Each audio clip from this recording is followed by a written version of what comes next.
Thank you for taking the time to watch this video about the formative peer review of teaching in higher education. This video is part of the peer review workshop offered through the Centre for Teaching, Learning and Technology at the University of British Columbia's Point Grey campus. We are looking forward to meeting you at the workshop. My name is Dr. Isabeau Iqbal, and I am joining you from my home on the traditional, ancestral, and unceded territories of the Hunkaminam-speaking Musqueam people. There are three things that I want to achieve in this video. One is to introduce the goals of formative peer review of teaching. Two is to outline the formative peer review of teaching process that we'll be using in the workshop. And three is to distinguish between formative and summative peer review of teaching. So here's a brief definition of peer review of teaching so we can make sure we're on the same page.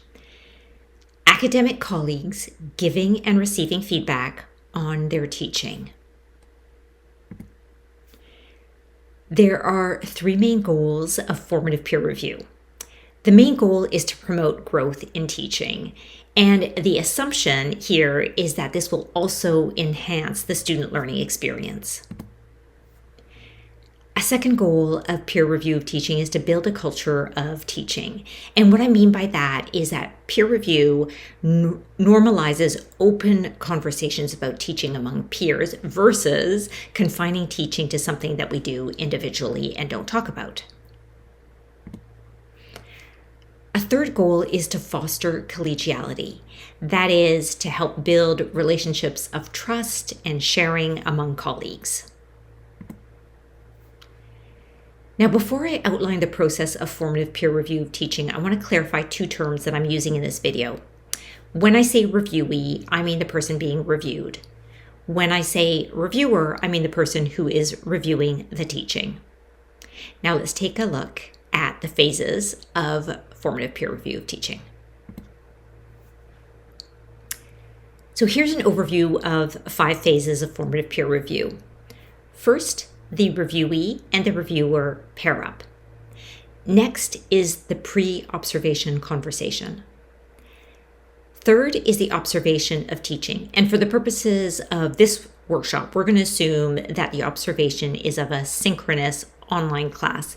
But of course, it could be peer review of an in-person class, of materials, of other things. Fourth is the post-observation conversation. And the 5th phase is the documentation, which is optional, but definitely recommended in the formative peer review of teaching.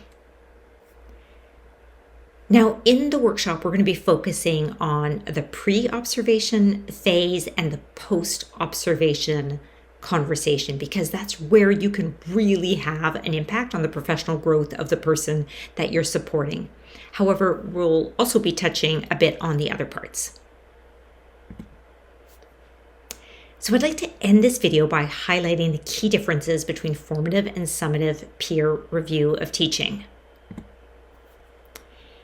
In formative reviews, the reviewee decides what feedback they want, and the reviewer addresses the reviewee's specific areas of interest.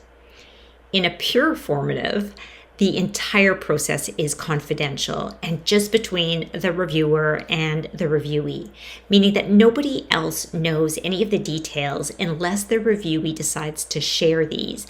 And if they do that, they should do so with the permission of the reviewer. A summative peer review can be defined as informed collegial judgment about teaching intended for evaluative purposes. In a summative peer review, the purpose is to evaluate someone's teaching for the purposes of promotion, tenure, or other forms of career advancement.